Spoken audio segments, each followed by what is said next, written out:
Chapter 23 The Vicissitudes of Time. Rama speaking. By their much idle talk, ever doubting skepticism and schisms, men of little understandings are found to fall into grave errors in this pit of the world. Good people can have no more confidence in the network of their ribs than little children like fruit reflected in a mirror. Time is a rat that gnaws off the threads of all thoughts that men may entertain about the contemptible pleasures of this world. There is nothing in this world which the all-devouring time will spare.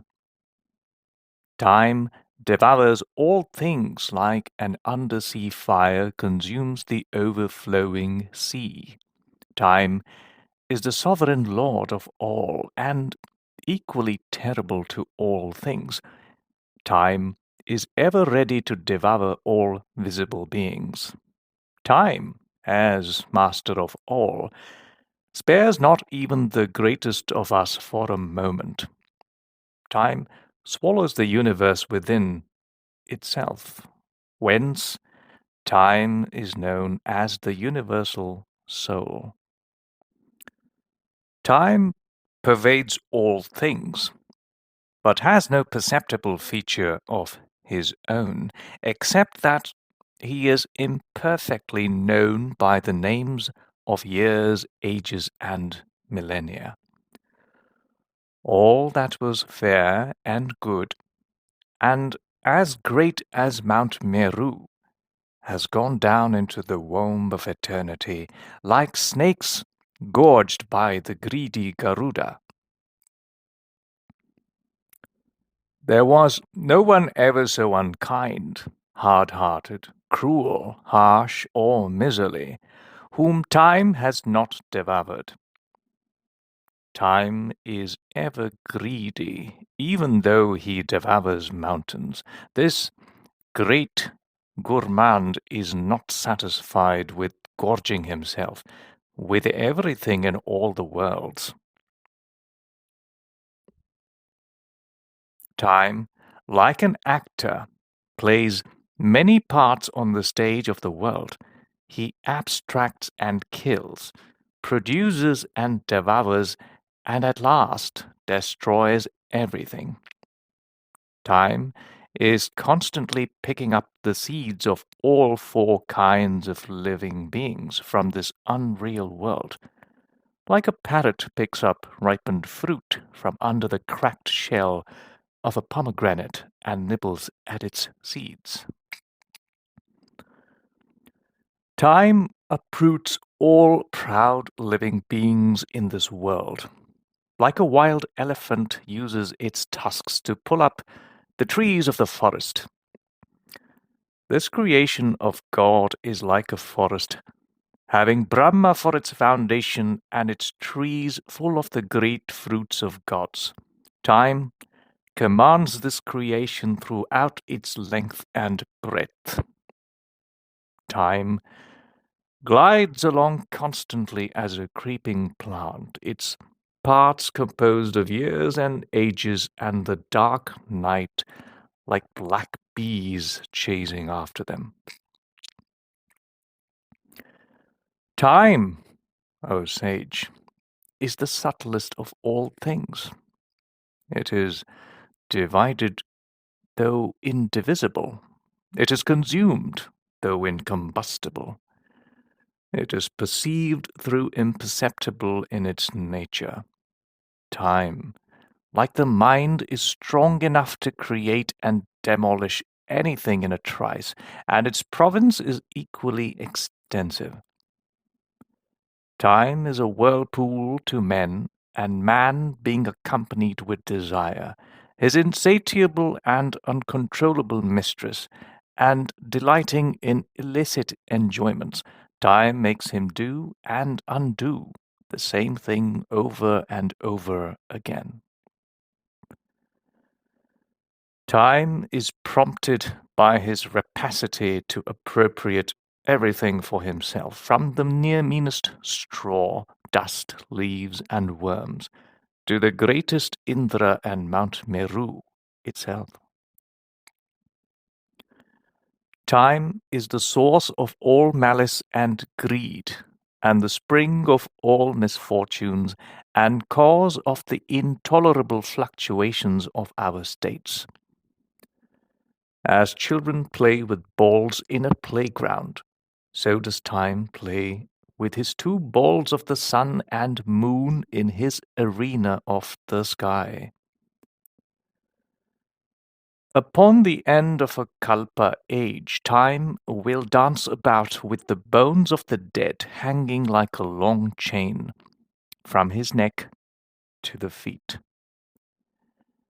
At the end of a kalpa age, the gale of desolation rising from the body of this world destroyer causes the fragments of Mount Meru to fly about in the air like the rinds of the Bhoja Petara tree. Time then assumes his terrific form of fire to dissolve the world in empty space, and the gods, Brahma and Indra, and all others, cease to exist. As the sea shows itself in a continued series of waves rising and falling one after another, so it is time that creates and dissolves the world, and appears to rise and fall with the rotation of days and nights. At end of the world, time plucks the gods and demigods from their great tree of existence like ripe fruit. Time resembles a large sacred fig tree, studded with all the worlds as its fruit, resonant with the noise of living beings like the hissing of gnats.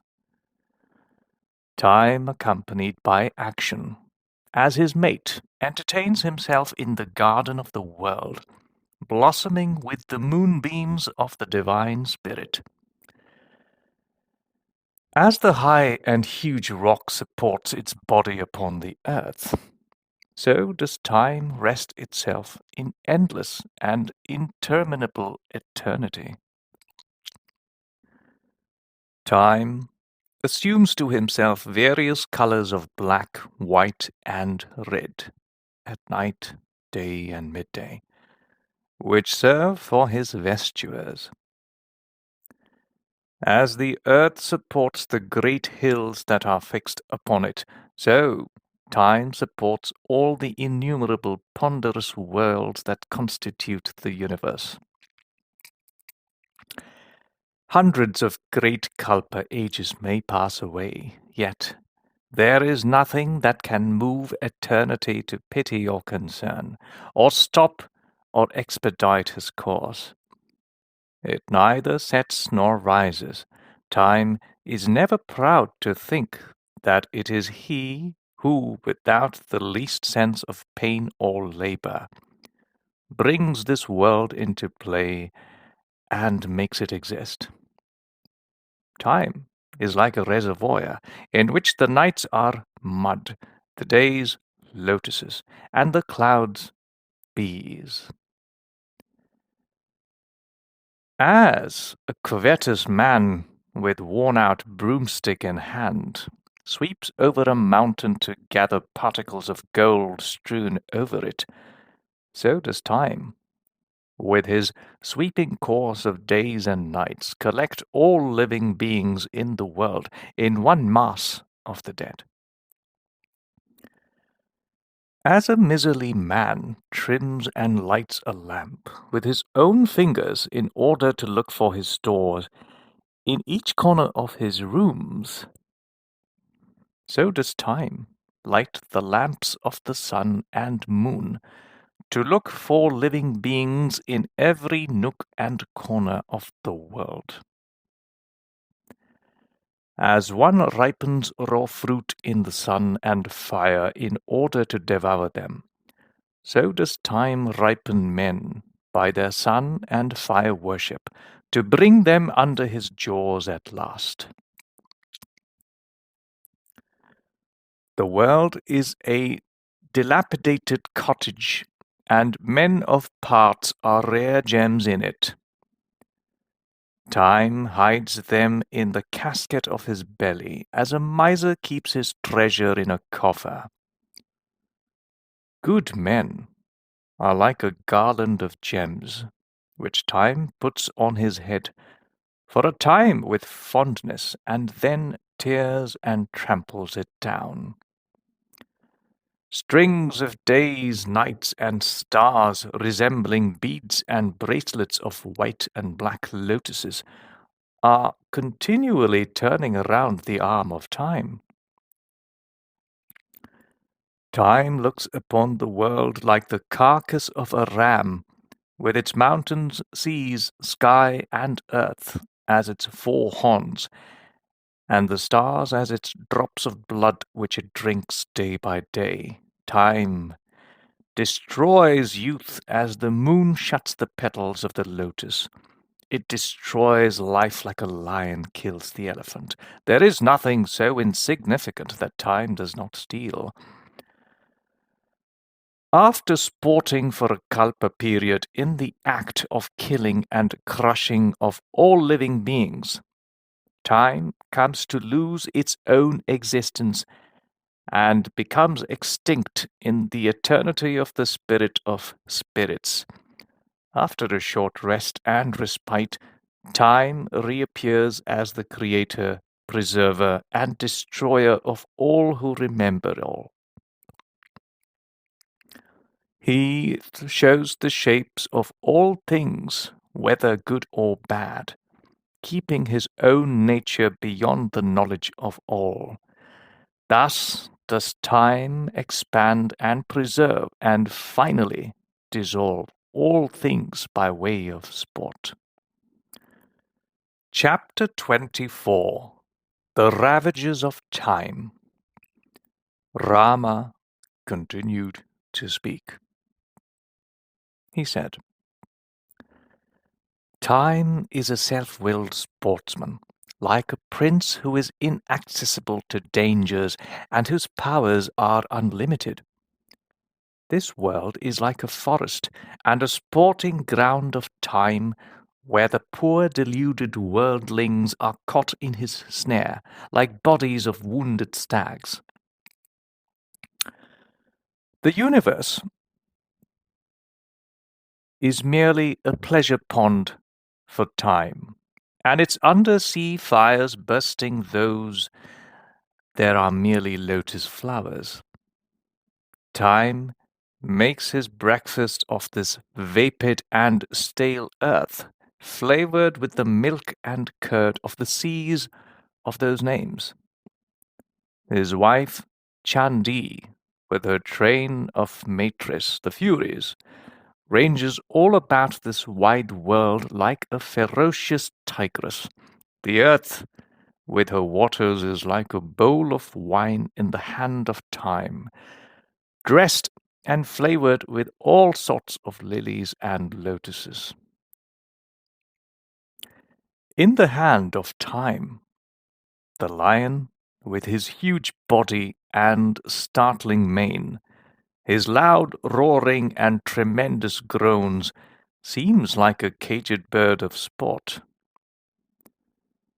Mahakala, or transcendent time, like a playful young cuckoo, appears in the figure of the blue autumn sky, warbling as sweet as the notes of a lute of gourd in the music of the spheres.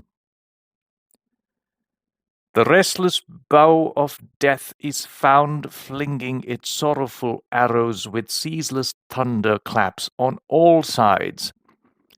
This world is like a forest, in which sorrows range about like playful apes, and time like a sportive prince in this forest, is now wandering, now walking, now playing, and now killing his game.